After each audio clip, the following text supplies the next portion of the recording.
professional service to individuals and businesses. Information on the web and on Facebook. Additional support from Donato's Pizza, featuring pizza, subs, salads, and catering from their Athens location at 688 East State Street. Information at donatospizza.com or 740-592-5049. Support comes from Ohio's 529 College Advantage, helping families save tax-free for college and career training nationwide for 35 years. Information on Ohio's 529 can be found at collegeadvantage.com/Bobcats. What's up, everybody? How has it been a week already? 7 days have passed, and we're back with some more ball, just like I promised. There you are. I'm your host, Donovan Barney, and I think it's time I take you through our Showtime games this week. All right, so 5 Showtime games that span from the SOC to the SVC, all the way to the TVC Hawking, all the way down to a cross-conference matchup in the MVL Big and Small. I'll save that one for last because it's our game of the week. Before we get to that, clearly a lot more action on the docket tonight, and we'll head on down to Chillicothe to get this train rolling. Zane Trace's powerhouse defense faces a new-look Waverly offense, all right? And here with me, breaking this one down, is my man, Zachary Knight. Yeah, now Zane Trace is coming off a 48-point shutout last week against Logan Elm and are looking to continue that dominance into this week. And if they're looking to dominate, it'll be on defense. They're already off to a strong start. Last week's shutout performance shows that this defense has leveled up. They're already topping some of their averages from last year, and at this rate, they'll eclipse those numbers by the time the season wraps up. We also had a chance to talk with Waverly's head coach before the game about Zane Trace's defense.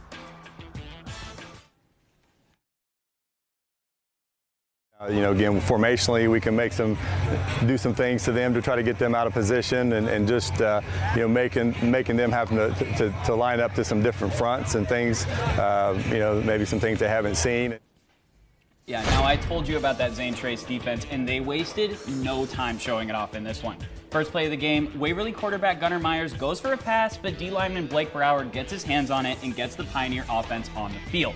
Just a few plays later, the ball is handed off to running back Bryce Johnson for a touchdown, and this is a guy whose name you might want to get familiar with. You're going to hear it a few more times tonight. Waverly might have had a tough start, but that didn't stop Briar Barch from catching this pass to tie things up 7-7. Now, I told you not to forget about Bryce Johnson, who took it 33 yards for Zane Trace all by himself. And just a few plays later, QB Gunnar McCullough fights his way through Waverly's D line and finds the end zone to give the Pioneers another 7 points. Just before the end of the first quarter, Zane Trace strikes again. This time it's Jaden Higgins. Pioneers up 20-7. Quarter 2, and guess who has the ball this time? If you guessed Bryce Johnson, you'd be right. He takes it another 55 yards into the end zone. Even more Pioneer dominance on the way. You see him there. On our way to a 49-13 win.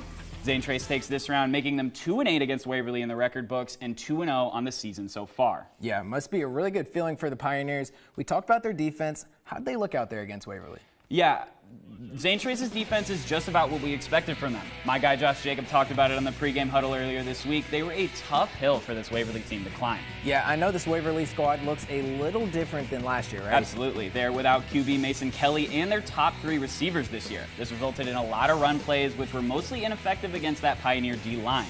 They're still finding their rhythm with this new offense, and Zane Trace is not a team that's going to make that easy for them. Definitely not. Now, we have to talk about Bryce Johnson because don't worry, you said it a bunch of times. I did not forget his name. Yeah, I mean, how could you? This kid got 4 touchdowns in the first half and racked up over 150 yards on touchdown plays and big drives alone. I couldn't even fit all his touchdowns into the highlights. This kid drives for the ground game for the Pioneers. He was a player we had out on our eye on last season, but now he's cemented himself as a star on this Zane Trace defense. Yeah, right. Sounds like this was the Pioneers' game from the jump, right? Was Waverly able to get anything going? Yeah, like I said earlier, this is an adjustment period for this team, and you could really see it on the field tonight. While Zane Trace may have made a few mistakes of their own, Waverly just couldn't capitalize, and ultimately they fell short in this one. Yeah. But there's still a long way to go for both of these teams this year. Zane Trace is definitely a team that I'm going to have on my radar this year, and they'll host Amanda Clear Creek next week. Yeah, while the Tigers will stay on the road against another SVC team next week in Unioto. Thanks, Zachary. Now, according to our numbers, you all at home had Zane Trace at 61% and Waverly at 39%. Y'all got that right. But don't forget to vote for our games on Instagram Friday mornings. Take your best guess and see how you did. But let's see how you did for our next game. 24% of you had McNicholas and 76% had Berg. Now, the Pirates took a pretty nasty 31-point loss to the Rockets last year. This time, they didn't have to go 114 miles over to Cincinnati for their game. They stayed right at home, and it's from there where Ty Carpenter joins us. Ty, how was the Berg home opener? Donovan, it was loud as always, because what else would you expect in the Berg? Now, the Pirates took care of Kip week 1, but here's the real measuring stick. Another shot at a McNicholas team in a non-conference gauntlet that we've seen before. Take a look. 3 of Wheelersburg's 4 non-conference games are the same this season. A schedule they went 0-4 in last year, including that 34-3 loss to McNick. Now this time, check it 1-0, winning last week by 35 points, so setting a new tone with last year's losses fresh on the mind. And this time, Berg gets the home field, and they want to keep the success rolling. Now this was a thriller, so why not fast forward to the second half? It's 7-3 Rocks in the third. Jack Dower's throwing, but tipped, and it's caught anyways by Xavier Miller. Check if there's a magnet in that ball. The Pirates are going to punt, so Rockets now. Trouble with the snap, but Steven Meltzbrink recovers, uncorking it down the field to Connor Powderly, perfectly placed right in between the coverage, but not quite in. So Berg back in the fourth now, no timeouts. Dower rolls out to the right and finds his safety blanket, Brady Doss, for the huge first down. Keep it moving. Lots of time for Dower, rolling around, keeping the play and the game alive. Dower's on the run and on the money to Hunter Bivens. The Pirates are rolling in the Berg, just under 2 minutes left. Need a stand here for McNicholas. Handoff to Stephen Hall, barreling his way forward to get all the way to the 1-yard line. And here it is, 4th and 1, game on the line for Berg. Stephen Hall again, and he's finding his way in. A thrilling finish as the Pirates come all the way back, 10-7 in the Berg. When you look at the adversity that was faced and our guys able to come back, not a perfect game by any means, but things that happened throughout that game that we as coaching staffs would like to have back, players would like to have back, but ultimately there were so many guys that stepped up and made plays today, guys that were kind of making their mark in program history. So really, what a way to win, Donovan. That might be the loudest environment I've ever been to. Yeah, that's exactly how Berg is, and a thriller to the end. Ty, we got to talk about how this one got down to the wire. So to get into the game-winner situation, you got to keep it close. McNick has a high-scoring offense. That's their bread and butter. So how did Wheelersburg hold them off for so long? This Berg defense was suffocating in the flats and in the trenches. Coach Woodward told me ahead of the game that their #1 priority was stopping big number 25. They surely did that tonight, as McNick's only touchdown came from a fumble, scoop, and score, and struggled to get deep into the red zone. But clearly, McNick was great on defense today, too. I mean, Wheelersburg scored no first-half touchdowns, so how did Berg break through in that last drive? They took the short passes and got the easy runs despite the time on the clock. Even on 3rd and long or 4th and long, their guys made the plays they needed to. Brady Doss acted as a safety net at tight end, and Jack Dower stayed alive in the pocket that seemed to be shaky all night. Not to mention they got that pivotal stop after they turned it over on downs to get them into that situation in the first place. It wasn't pretty, but that's a statement win for them, Donovan. So a huge win for Wheelersburg. That puts them at 2-0 for the first time since 2020 and sets the stage for another matchup against Jackson next week. It sure does. Thanks for the good work, Ty. Get back safe. Now, next up on the docket, we have a game that went down to the wire last year. Warren and Morgan go head-to-head, but this year the Warriors have a new guy calling the shots. And joining me now with the details is my friend Ashley Fry. Yeah, Donovan, Warren has seen 13 head coaches since 2000, but their newest, Jason Gandy, he's a Warrior through and through. Gandy has been on Warren's staff for 7 seasons, serving under 3 head coaches. Dan Day coached Warren for 1 year in 2018 before Matt Kimes took over for 2 years, then left for Parkersburg. Jimmy Payton took it from there, leading the Warriors to a historic season last year. Now he's at Logan. But Gandy wants to stay, and he's made that clear. Yeah, I do live here. I'm not going to be a head coach anywhere else. I have no interest in that. I've talked to our kids about that. So that adds to the stability of the program.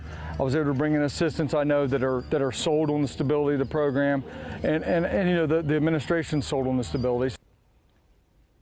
All right, now we've got to jump right into this one because this game was non-stop the entire way. Tanner Bankies on the opening drive for Morgan, taking the ball like Forrest Gump. Run, Tanner, run. He's going to get pulled down just short of the house here, but you already know he's going to dot the I on the very next play. All right, now after this, you've got to pay attention because you're about to watch a masterclass in time management. 1 minute left in quarter 1. Morgan defense cooking. forces this huge turnover in the next play. 36 seconds left. Hayden Pauley dimed to his man, Gage Roberts, who's going to set Morgan up nicely. 15 seconds left to play, and there are two things I am sure of in this life. 2 + 2 is 4, and Tanner Bankies is going to run the dang ball right into the end zone. 14-0 Raiders. Morgan back with the ball in Warrior territory, and if it ain't broke, don't fix it. Tanner Bankies again. This kid won't go down like a magician. That's a hat trick. 21-0 Morgan. Ball back with Morgan again. Pauley drops back, looking for options, launches to the end zone, and that's David Dickel with a huge pick, and he's not willing to wait for the offense. He'll do it himself. 92-yard run straight to the end zone. Warren with some points on the board and some momentum. Now Warren's going to look to capitalize on that momentum here. 15 seconds left in the first half. Tanner Peppers on QB. Ball goes up. Morgan's going to shut them down. And this would be the end of it. Morgan took it 28-14. And in classic Morgan and Warren fashion, this one kept me on my toes the entire game. Right. I feel like every week a new player is surprising us. And this week, Tanner Bankies was the man of the hour. Yeah, there's really no better way to put it. This is a kid that plays smash mouth football. Runs through every whistle, takes every hit like it's nothing. He's fast, he's agile. I honestly don't have enough praise for the kind of player that Tanner Bankies is, but Morgan is nasty because of him. Now, there is another Tanner on the other side of this game that was quieter tonight than usual, and that's Warren's Tanner Pepper. What went on with him tonight? Yeah, Tanner Pepper made our preseason All-GG list as a wide receiver, but he spent his game in the pocket tonight at quarterback. Now, I'm not sure why this was, but he's no stranger to taking a few snaps. He stepped up last year as quarterback when they needed him. He did it again tonight, and it was like anyone would expect, an up-and-down performance. I mean, it's not his position, but he does it well when he needs to. Yeah, and we all know that one person doesn't make or break a game. So tell me about this Morgan team as a unit. Yeah, Morgan dominated on every aspect of the ball tonight. Defensively, they shut down Warren's run game completely, putting a stop to big names like Eric Carr. Their offensive line was lights out. Hayden Pauley at quarterback, lights out. It just really came together for them tonight. Now, as for Warren, next week they take on a Logan team that has their former head coach at the helm. So a win in this game could mean big things for the Warriors' momentum going forward the rest of the season. Yeah, it's definitely going to be an interesting game. Thanks, Ashley. Well, Warren and Morgan isn't our only TSL and MVL crossover this week. This week on the Extra Point, we've got highlights from 4 additional games. One of those being Fort Fry at West End. We went out to Caldwell versus Waterford, South Gallia versus River Valley, Portsmouth against P West. You'll see that in a little bit. And finally, Wilmington at Miami Trace. But we'll start at West End. Fort Fry got on the board first, and here you're going to see him do it again. Gavin Rao breaks through the line of scrimmage and is untouched the rest of the way. Good luck catching him. That's 69 yards to the house for the Cadets score. West End didn't like that. Here's Braxton Browdering. There's Taven Bennett. That's a head tapper if I've ever seen one. But these guys keep on responding. A Fort Fry Hail Mary to end the half is cash, and the Cadets end up taking this one 36-7. Next up, we're heading over to Waterford. There's Hayden Jones and Trevin Zimmer right before the game, and here they are during the game. Jones on the rollout finds his man Zimmer in the flat, and just like that, the Wildcats are on the board. Waterford back out on offense now. 2nd and 20, deep ball from Jones to who else? Trevin Zimmer. Throw it up, and he's down there somewhere. Waterford extends the lead to 14 after Zimmer's 2nd TD of the night. Caldwell finally moving the ball, and the ball keeps finding Trevin Zimmer. Are you serious? He picks off the pass, and Waterford's dominance leads to a 21-6 victory. Next up is South Gallia and River Valley. The Rebels up 7-0 already, and they're going to extend that. QB Hunter Wright finds the outside, catches a nice block, and is out of here. Way to stay in bounds. Keep on chugging. That's a long way to go. Number 14 in the end zone and 14 on the scoreboard. After a few more scores, the Rebels are back. Lane Wright makes something out of nothing. A spin move, and a lot of black jerseys in the way, but he finds a way. South Gallia with a 33-point lead after the score. Add another Lane Wright touchdown, and the Rebels win this one in dominant fashion, 45-8. In our last extra point game, Wilmington at Miami Trace started off with some special teams action. The Hurricane forced a fumble in the opening kickoff and take over in Panther territory. Nothing comes out of it, but fast forward to the second quarter, Wilmington up 3-zip. Ian Shioka catches the pass and dives for the pylon. Is it good? Ref says so. Missed extra point puts Wilmington up 9-0. Miami Trace trying to get the ball moving, takes to the air for the first completion of the year. Cooper Enix punches in the score, and Trace completes the comeback 15-9. Now, lots of football action across the 740 and only so much time on the show. We went out to a couple more games too, so head on over to our socials where we'll update our Facebook, YouTube, X, Instagram, and TikTok with additional content from all those games. And don't forget, out every Thursday are episodes of the Pregame Huddle. Digital host Josh Herner will take you through all previews of our Showtime games. And speaking of Josh, he went out to see the TVC Hawkins' latest edition earlier this week as they prepared to face Belpre. He joins me now after an exclusive interview with the Lancers' new head coach. Yeah, Donovan. Dominic Branch grabbed his first win as the Lancers head coach last week against Green. This week's game against Belpre marks their return to the Hawking, and they could go 2-0 for the first time since 1968. I got to catch up with Coach this week to find out a little bit more about him and this Lancers squad. So joining me now is the Lancers head coach, Dominic Branch. Coach, you got your first win last week. How did it feel? Felt pretty great. I think the guys loved it. The community loved it. So hopefully we can get another one. Yeah, absolutely. And, you know, I know you're new here at the Lancers, but what's your football background? I played a little high school football from Tuscaloosa, Alabama. Okay. So I played down at Paul Brown High School. Played a little. The legendary coach, yes, right? Sir. Okay. Yes, sir. Big football town. So as you know, from Tuscaloosa. Play a little defensive end and fullback, 4-year starter, freshman to senior year. Pretty big school, so this is something new for me. You know, you're just starting out in your new role as head coach, but I'm sure you've developed some coaching philosophies, right? Yes. So what are those? Toughness, hard work. That's one thing new is hard work, which I know it sounds crazy, but the weight room program, that's been big this summer. So putting that in discipline and respect. Just making sure we respecting everybody and doing the right things. Absolutely. And I know you were an assistant last year, so you've seen this team grow. You know, what are some of the areas where you've seen them grow? Stronger. We got in that weight room this year, so we're a little stronger. We're a little faster. We're starting to understand football a little bit more. And then the toughness, too. These guys are much tougher, you know. I mean, they don't give up. As you've seen, it was 8-6 at halftime, and they came back out and did what they needed to do. Yeah, and this group of seniors, you know, I know we've spoken to them a little bit, but I mean, what makes them so special as well? The football, man. They know a little bit more football. They love it, and they care about this team too, man. I've been trying to help them realize their leadership, so helping them out with that, they're more vocal. They're taking control over the team, so that's the best thing they've done.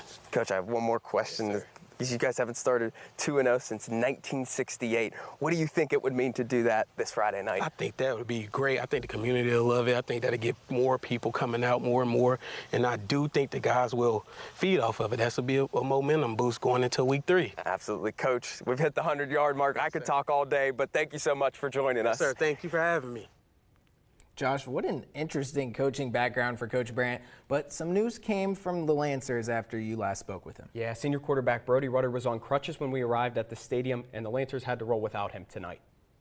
Here is Coach Branch getting his guys ready for this matchup. And after a huge kick return for the Golden Eagles, Belpre faces a 4th and goal on the 1, but Will Morgan is going to make the huge stop for the Lancers. They'll take over on downs. But the Golden Eagles get the ball right back, and Malik Curry hands the ball off to Alex Parker. Wait just a second as the camera finds him, and he finds his way to the end zone. 33-yard score, and Belpre leads 6-0. Now it's 4th down for the Lancers on the next possession, and Gabe Bright isn't able to convert on the fake punt. Belpre gets the ball right back. Now the Lancers force them to 4th down, but watch this. Pitch pass, Curry to Carson Woodford to Malachi Enzer, 26-yard score, and now a 12-point lead. Lancers have the ball further in the second quarter. The snap originally goes over Dylan Haynes' head, and as he's trying to pick up some extra yards, the ball pops loose. It's forced and recovered by Jaden Francis. And one play later, Belpre's Malik Curry finds the end zone on a 15-yard QB keeper, giving the Golden Eagles a 20-0 halftime lead. And they're going to continue to roll in the second half, and they're going to take home the win, 34-0. A great bounce-back performance for the Eagles, and what a way to avenge their loss from last season. Yeah, absolutely. What a way to get their first conference win since 2021, and it really was a great performance from both sides of the ball. Yeah, starting off on offense, what made this Belpre offense so successful tonight? So they mainly used a couple different looks and formations. The main formation was a split-back look under center with Carson Woodford and Alex Parker in the backfield. Woodford mainly being the downhill bruising back, and Parker being the guy they would use to get in some space. And the other main thing they did tonight was they used a lot of jet motions and misdirection in the backfield. That really caused this Fedhawk defense, to get caught in some tough positions. Yeah, now switching over to that defense, how were the Golden Eagles able to dominate? Well, the first thing they did well was they stopped the run. And because of that, they were able to get some penetration in the backfield. And with that, they forced Fedhawk into some 3rd and longs. And really, this is how a lot of drives stalled out. Belpre was able to force Fedhawk off the field on 3rd and 4th down. And you're going to see right here, they did force a couple turnovers here. This interception by Malik Curry, and these really were the differences in this game. Yeah, turnovers, and I know we mentioned Rudder didn't play tonight, but how did the Lancers offense fare without him under center? Yeah, they really struggled tonight. You know, they mainly ran Gabe Bray in a wildcat look, but a ton of guys got snaps under center, including Tristan Bowers, Carson Jarvis, and Dylan Haynes, and that really caused some trouble with snapping tonight. Yeah, significant win for the Golden Eagles tonight, just like you mentioned. This is their first conference win since 2021. And the numbers really speak for themselves. What a way to make a statement in the opening game of conference play, and not only that, they did it on the road. So the Golden Eagles now stand at 1-0 in conference play as they head back home to host Alexander next week. Yeah, no doubt they'll try to keep that momentum going from this game into next week. Thanks, Josh. Next up, we've got an SOC and OVC rivalry. These are two teams that share the same name, but they do not like each other. Portsmouth and P West face off for the 44th installation of this SEO Classic. And joining me now with the highlights, my friend Lucy Schaefer. Lucy, fill us in. Yeah, Donovan, these two have been real competitive historically. In the past 15 years, P West is winning the series by just one game, 8-7. Not one we wanted to miss, and you know we didn't. A packed house to greet the Trojans this evening to the Rock, coming in from just 10 minutes down the road, and it'll be them taking the lead first. Marquez Locklear handing off to Fernando Paxes for a 7-yard run to the end zone, a blocked extra point, and it's 6-0. When the Senators find themselves in a deficit, there is one guy they call upon for that job, and that is Anthony Bishop. This 21-yard gain at the end of the first quarter sets up for P West's first touchdown at the beginning of the second, and who else but Bishop again for 6. And that extra point is missed, so we have a tie game. Third quarter, and it's Bishop in charge. 4-yard touchdown. A missed 2-point conversion after this one, and it's P West 12-6. And here's where Portsmouth flips the script. Brody Hall to Braden Adkins, who loses control of the ball. It's picked up by Trojan Dontavian Parker, and it is nothing but green. Thought it was over? Thought wrong. That extra point goes in to give the Trojans the edge, 13-12. P West trying to get something going, and it's Hall to Adkins again, but that one will be called back because of offensive holding. And from there, the Trojans dance through the end. This was what we saw for the last minute and a half, and this right here was the final scene, a big celebration. The Trojans get their first win and second in a row against the Senators, 13-12. And after losing some serious ammo last season, this was a huge win for Portsmouth. Definitely, and that's not the only big win we saw throughout the OVC tonight. Yeah, absolutely. And we talked about Fairland's loss to Portsmouth West last week, unexpected after high success last season. But they picked right back up tonight against Point Pleasant, breezing through 40-15. South Point getting a big shutout win at Southern. Worthy note since the Pointers only had one win last season, and that was further down the line than week 2. And also Cole Grove winning for the first time this season against Adena at home. Remember this name, senior Caden Murphy. Definitely one to keep your eye on this season. Super exciting Friday night in the OVC. Most teams picking right back up after a slow week 1. Yeah, that's right. Appreciate the work. Thanks, Lucy. Now, we are about to move on to our final game of the night. I got to catch a little bit of this one, and the fans brought the energy, the vibes were high, and joining me now for a breakdown of that game is Stephen Crowley and Andrew Bowlby. Yeah, guys, we're so happy to be here. Philo has not won more than 6 games in a season since 2018. But the feeling around this team is that maybe this is a breakout season. Yeah, New Lexington coming off just their third 11-win season in program history, but they have graduated some key pieces. They have a lot to prove this year. Here's what both teams had to say at our media day. I really think on a lot of the guys, and a lot of people are asking, what are you going to do with losing those 3 guys? I feel like with the guys stepping in, I'm very confident in our team and our capabilities, but we have a lot to prove this year, and I feel like that's what we're going to come out and do week 1. Just like building a culture where we work hard, come in early and stay later than usual is just something that I feel like is really, because like once it gets down to the fourth quarter, it's not about who has more talent, it's who worked harder. So. And all-out effort and character propelled Philo to a 26-21 comeback win over Heath in week 1. Yeah, New Lex, they showed that even with new phases, they're still a tough team to beat. And the most important game within the game is the QB matchup for tonight. Lane Ratliff stepped into his first varsity start last week, and he looked good. Along with the 211 passing yards that he had, also had a pair of scores and a 32-yard rush. Yeah, and on the other side for Jack Lincecum, he was nothing short of electric for Philo with 3 scores on the ground, 239 passing yards, and just under 80 rush yards. Both of these QBs led their respective teams to week 1 wins. And, you know, we were so excited to get out to this game of the week, and both communities really showed out tonight. But the only thing hotter than this grill may be the Panthers' first drive. Yeah, that's right, Steven. New Lex couldn't have asked for much more in the first play of the game than this 53-yard connection between Lane Ratliff and Tanner Topp. Panthers threatening early, and just a few plays later, Paul Stenson gets the first score of the night.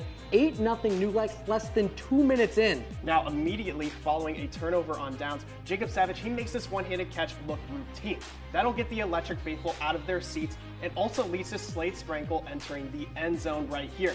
We got more from him in a sec. It's 8-6 New Lex. And the Panthers trying to reset after that turnover, but things are going to go from bad to worse. A fumble by Topp sets the Electrics up in prime position again. And let me tell you, you might not see it, but Philo and a vanilla ice cream cone, very alike in the way that they both need some sprinkle.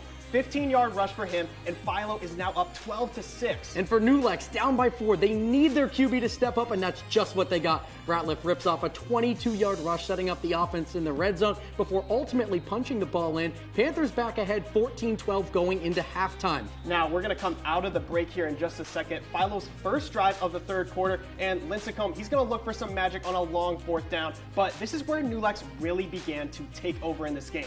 No fly zone, turnover on downs. Yeah, New Lex, they had the shot to take the full control, and they won't miss it. Stenson punctuates the drive with another TD. New Lex went on to win this one 37-20. Yeah, just a huge win for New Lex tonight, and Philo just couldn't keep up all the way through. Yeah, before we get there, we talked a lot about both quarterbacks tonight. How did they perform tonight in front of such a big crowd? Well, for Ratliff on New Lex, he got off to a really strong start. He passed the ball well, he ran the ball well, and I'll say, when he had to deal with adversity tonight, he really met that, and I thought it was a great game for him tonight. Yeah, looking at the other side, I mean, Lincecum, I want to preface this by saying he is a great quarterback. He can run, he can throw, he's a great leader for this football team, and he just had a tough defense to deal with tonight in New Lexington. Could not find the big play like they did last week. It was just a better night for the run and for Sprankle. Yeah, so New Lex was able to pull away in the second half. How did the Panthers pull that one off? Now, in the first half, no pun intended here, but Philo was charged up. I mean, they had the two turnovers, and then that set up short fields, and they were really able to convert on those short fields. But as I said earlier, the gas just ran out around halftime. Yeah, New Lex, they ran the ball really well in the second half. Paul Stenson had 4 touchdowns, and as this game went along, Philo was just worn down by New Lexington. Very impressive performance from them. Yeah, it definitely seems like it was a good game for both teams tonight. Saw a lot of good things. Yeah, just a perfect night for football. It was gorgeous weather, an even better night for New Lexington as they got this win. Yeah, a big dub for the Panthers tonight, and Philo still has a lot ahead of them in the MVL Big. Yeah, MVL Big and small matchups, just never seen to let us down. Thank you, guys.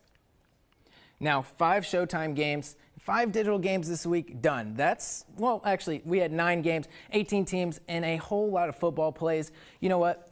It's time for our top plays. Let's take a look at these top plays of the week, all right? Let's get this thing going, shall we? All right, coming in at number 5, we're going to head back to the top of the show. Zane Trace and Waverly, Bryce Johnson, I would stay out of his way. 1 stiff arm, get out of the way. 2 stiff arms, get out of the way. You got to listen. That's muscling one in. Love to see it. Now let's check out number 4. We saw this one earlier, and I loved it. You want to see a guy in action? Look no further than Taven Bennett. Ball's up. He snatches it like a thief. Wearing 13, giving me OBJ flashbacks. That's how it's done.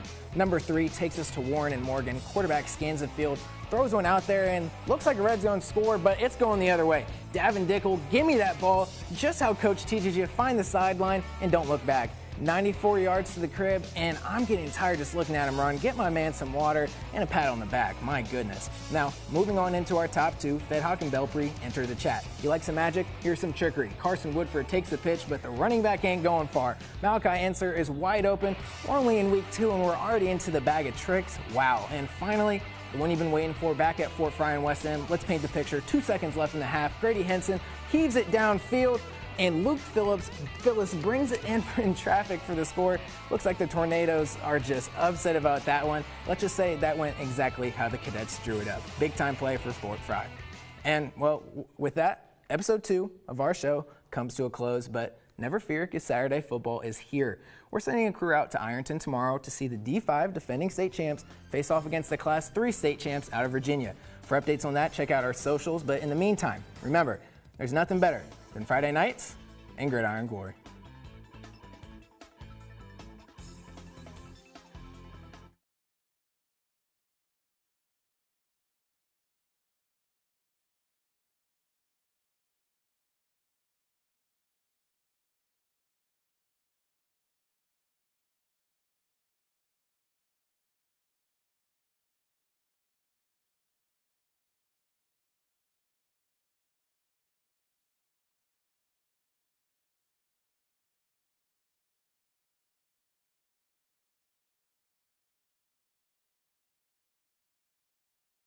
Support comes from O'Neill Hartman Insurance, a full-service, third-generation, locally owned agency focusing on building personal relationships and providing professional service to individuals and businesses. Information on the web and on Facebook. Support comes from Dean Heating and Cooling, keeping homes cool all summer with Tempstar. Dean Heating and Cooling provides HVAC service and installation in the Athens area, featuring Tempstar quality you can feel.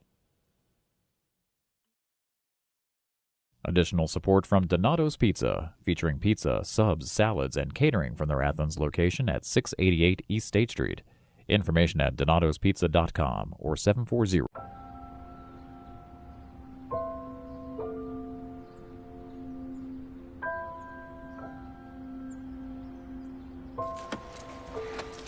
How's everybody doing? A friend told me that she works with addicts coming out of prison. I said, I would love to help. What can I do? Who is here? Danielle's at work.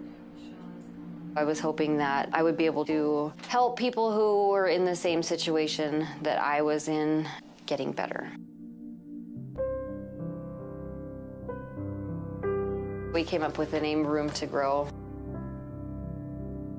You get a room and you're here to grow, and I also am here to grow. Like, I was raised to just make a good choice, just be good.